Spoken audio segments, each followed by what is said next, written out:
Magandang Hi, good afternoon once again. And okay ba kayo? Oo.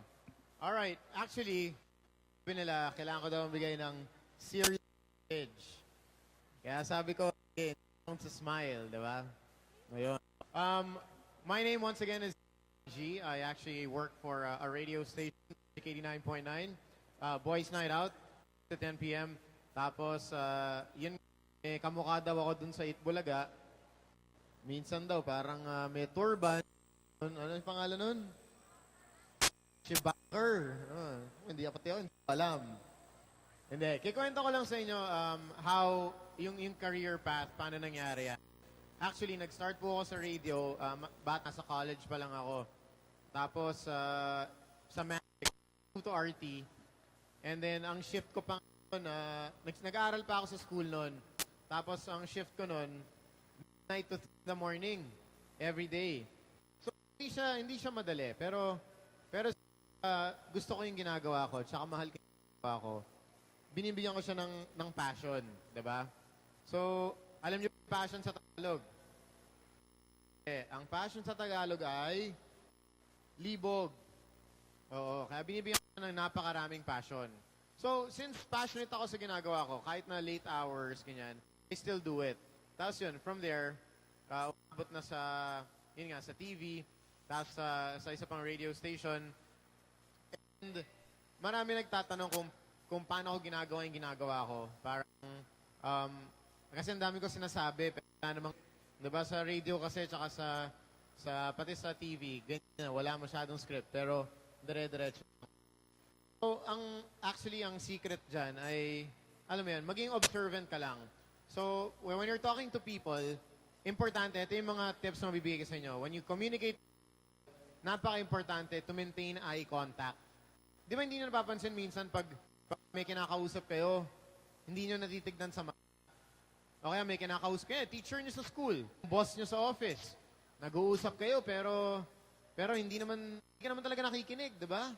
O kaya, mister, di ba? May sinasabi. Hindi mo naman alam sinasabi niya kasi hindi ka naman talaga nakikinig. Te-text ka. Diba? Okay, may iba kang ginagawa.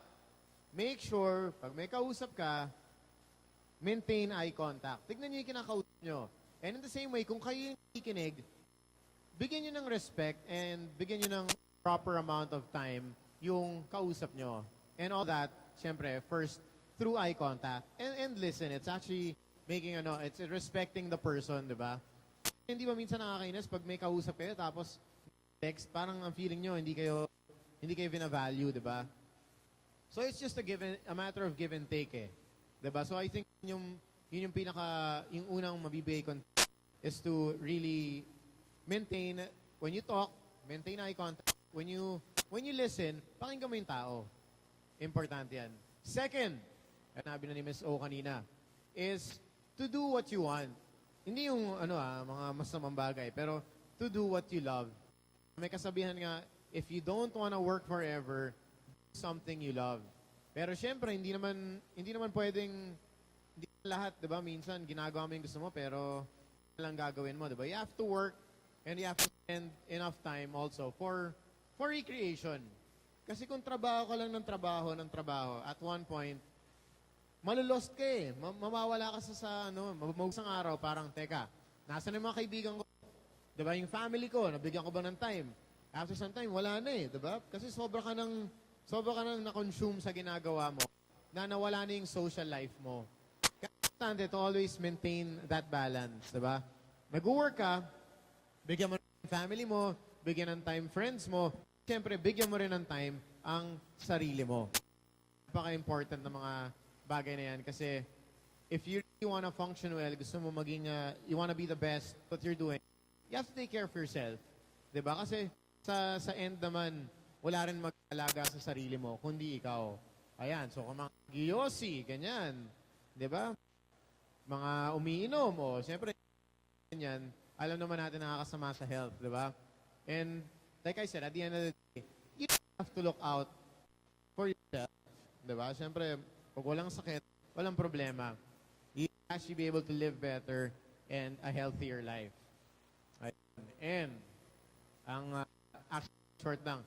And yung last Pag may ginagawa ka, something, do it with, okay? Kasi may gagawin ka, kailangan hindi lang 90%, 100%. Tapos magluluto ka sa bahay, 100% mo. Siguradong luto mo. Yan, o ano ba, corned beef. Maglalasang, ano yan, maglalasang fried chicken yan. Binigay mo yung effort mo. Diba? Nag-work ka sa office. Bigay mo lahat. Diba? Ba't ka diba kung may pinapagawa boss mo? Go the extra mile. Gawin mo yung next step. Diba? Para sa ganung way, diba? Mapapakita mo na you're above the rest. Hindi ka lang pang, like, diba, dami naman, sa offices nyo, sa school, ang daming estudyante, ang daming employees. Pero, what makes you different? Yun yung importante. You have to set yourself apart. And you do that by doing what you do with passion. Always give your 100%. Always take the advanced step in whatever you're doing. And in that way, diyan mo mapapakita, kahit anong field pa yan, kahit na you're a secretary, kahit nga driver, di ba? O kung talaga maingat ka, pakita mo, nililinis mo lagi yung kotse. Di ba? Kung housewife ka, lagi luluto, sarapan mo yung luto. Pag-alaga, di ba? So do and do it with passion. Kasi bihira lang naman isang beses na tayo mabuhay. So, life is too short. Kaya make the most out of it. Diba? Huwag kang magigising isang araw na love ka na at hindi mo na alam kung nasan ka. Bigyan mo ng time friends mo, family mo, and of course, like I said kanina, give yourself some time. Alright? So, may masasagot ko yung question. Kaya yata yung open forum, no? Alright. So, maraming salamat. Marami tayong speaker. And I'm sure marami kayong matututunan afternoon. Alright? Thank you. And si Menchu, tatawagin natin ulit para mag-host. Thank you, Sam. Oh, may sense ba? Oo, may sense. Okay. I was a little surprised. I thought you were gonna put their minds. Oo nga, usually kasi walang sense. Sabi ko, bigyan natin ng konting sense. naman. Na-stress tuloy ako. Buti may medical advance. Yes. Kasi alam ko Alright. medyo ang ulo mo today. All right, thank you very much to Sam YG and of course